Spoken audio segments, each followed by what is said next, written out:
विद्यार्थी मित्रहो, शासनाच्या परिपत्रकानुसार ध्येय धोरणानुसार आज ज्या संपूर्ण महाराष्ट्र राज्यामध्ये परीक्षा चालू आहेत, इयत्ता 10वी आणि 12वी या बोर्डाच्या परीक्षा चालू आहेत आणि तुम्हाला याची जाणीव आहे. सोशल मीडियाच्या माध्यमातून म्हणा, टीव्ही चॅनलच्या माध्यमातून म्हणा किंवा दैनिक वर्तमानपत्रातून म्हणा किंवा सर्वांच्या चर्चेतून तुमच्या कानावर येत आहे की सर्व परीक्षा ह्या अतिशय म्हणजे कॉपी मुक्त आणि अतिशय शांत पद्धतीने होत आहेत. ही अतिशय चांगली बाब आहे.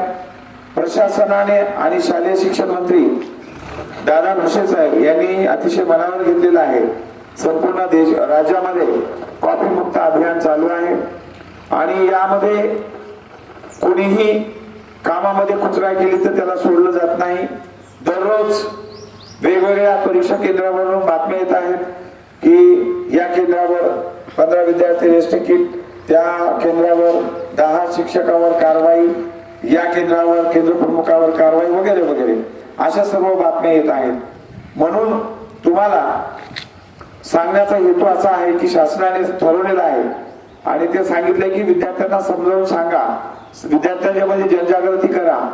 आणि म्हणून तुम्हाला आज किती 27 तारीख आहे, 27 फेब्रुवारी 2026 आपल्याला कालच वेळापत्रक मिळालेलं आहे. संभाव्य वेळापत्रक. आपली जी परीक्षा आहे, द्वितीय सत्र परीक्षा, ही 1 एप्रिल ते 9 एप्रिलच्या दरम्यान होण्याची शक्यता आहे. 1 एप्रिल ते 9 एप्रिल.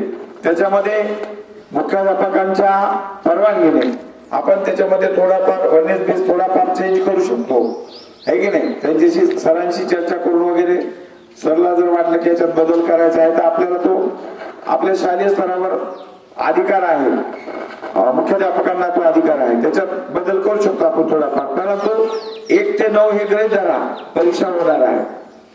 मग आता ही परीक्षा कशी घ्यायची आहे, तर हे आपण जो संकल्प केलेला आहे की आपल्या शाळेमध्ये देखील संपूर्णपणे 100% कॉपी मुक्त अभियान राबवायचं आहे.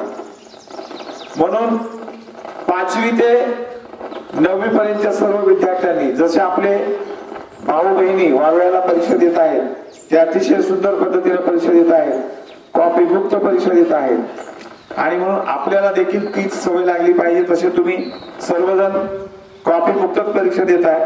आजपर्यंत सगळे हुशार विद्यार्थी आहेत, पण त्याच्यामध्ये अजून बदलाव, अजून चेंज करण्यासाठी आपण हा प्रोग्राम राबवला आहे. म्हणून शाळेमध्ये संपूर्ण परीक्षा ही कॉपी मुक्त परीक्षा होणार आहे, याची सर्वांनी नोंद घ्यायची आहे. बैठक व्यवस्था मी माझ्या पद्धतीने करणार आहे. प्रत्येक वर्गामध्ये जशी आपली अगोदरची परीक्षा होती त्याच्यापेक्षा वेगळं स्वरूप असणार आहे. प्रत्येक वर्गामध्ये 5ही वर्गाचे विद्यार्थी असणार आहे. तुम्हाला याची कल्पना असावी. अचानक तुमच्या कानावर घालत नाही, 1 महिना पूर्वी ही सूचना देतोय. एका वर्गामध्ये 5वी, 6वी, 7वी, 8वी, 9वी अशा पद्धतीचे राऊंड पद्धतीने आपण बैठक व्यवस्था करणार आहोत. म्हणजे एका वर्गामध्ये 5 ते 6 विद्यार्थी एका वर्गाचे येणार आहेत. असे म्हणून एका हॉलमध्ये 25 ते 30 विद्यार्थी बसणार आहेत. आपल्याकडे भरपूर जागा आहे, वरती जागा आहे, खालती जागा आहे, काही प्रॉब्लेम नाही. आणि म्हणून दुसरी गोष्ट एक पुन्हा तुम्हाला सांगणार आहे, वेळापत्रक आपण निर्धारित करणार आहोत. परंतु वेळापत्रक जे दिलेलं आहे त्या पद्धतीने तुमची परीक्षा घेतली जाणार नाही. वेळापत्रक जे आहे 1 ते 9च्या दरम्यान जे विषय आहेत आपली तीच परीक्षा होणार आहे, त्या विषयाची परीक्षा होणार आहे. परंतु कोणत्या दिवशी कोणता पेपर होणार आहे ते अधिकार आमच्याकडे राहील, तुमच्याकडे नाही. तुम्ही आल्याच्या नंतर, वर्गात बसल्याच्या नंतरच तुम्हाला कळणार आहे की आज कोणत्या विषयाचा पेपर आहे. तुम्हाला वेळापत्रकात दिलेला तो पेपर असणार नाही, याची सर्वांनी दखल घ्यायची आहे. त्याचं कारण असं आहे की परीक्षा उद्या मराठीची परीक्षा आहे, तर टनाटन वह्या, पेन, अमुक तमुक पुस्तकं हे सर्व काही विद्यार्थी, तुम्ही नाही, काढण्याचा प्रयत्न करतात. आणि मग हे जर चेंज झालं तर मग विद्यार्थ्यांची मानसिकता होईल की कशाला न्यायचे, काही कोणता पेपर होणार आहे ते काहीच माहित होणार नाही ना. त्यामुळं कशाला काही घेऊनच जायचं नाही, अभ्यास करायचा आहे आणि अभ्यास करून परीक्षा द्यायची आहे. राहिला प्रश्न शेवटच्या पेपरचा. शेवटचा पेपर एक दिवशी एक राहिला की म्हणता आज तर आहे ना एकच पेपर आहे ना, तर त्याच्यामध्येही मी बदल केलेला आहे. ज्या दिवशी शेवटचा पेपर आहे त्या दिवशी तो पेपर कॅन्सल करून तोही परीक्षा घेऊ. आलं का लक्षामध्ये? म्हणजे तेही परीक्षा राहिलेला पेपर कोणत्या दिवशी घेण्यात येईल तेही सांगता येणार नाही. अशा पद्धतीची एकदम SSC बोर्ड HSC बोर्डाच्या पद्धतीने आपण गोपनीयता ठेवणार आहोत.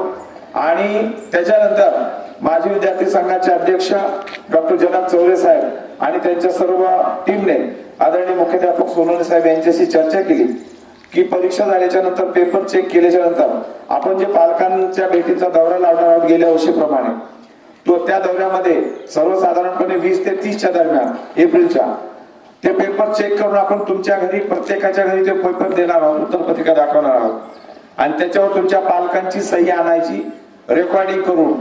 आलं का लक्षामध्ये? आणि याची सर्वांनी दक्षता घ्यायची आहे. मग ती मम्मी असो किंवा तुमचे पप्पा असो, तुम्हाला जे मार्क मिळाले आहेत त्यांच्यावर तुमची प्रतिक्रिया काय, तर ते सांगतील की सर आम्ही लक्ष देऊ, तुम्ही लक्ष द्या आणि याचा आपल्याला थेट परिणाम असा मिळेल किंवा चांगला रिझल्ट असा मिळेल. विद्यार्थी, शिक्षक, पालक, मुख्याध्यापक आणि शाळा हा सहसमूह तयार होईल आणि एक चांगली चळवळ आपल्या शाळेमध्ये तयार होईल. पुढच्या वर्षी तुम्ही जेव्हा परीक्षा द्यायला जाल 12व्याला, तेव्हा तुमच्याकडे एकही कॉपी असणार नाही आणि तिथं सेंटरला आपली चर्चा होईल, आपल्या शाळेची चर्चा होईल. तालुक्यात पहिली शाळा आलेली आहे, तशीच शाळा ही गुणवान आणि शिस्तबद्ध आहे याचं प्रमाणपत्र आपल्याला निश्चित मिळेल, याची सर्वांनी नोंद घ्यावी. ओके, कुणाचं काय म्हणणं असेल तर तुम्ही माझ्याशी किंवा सरांशी बोलू शकता. ठीक आहे.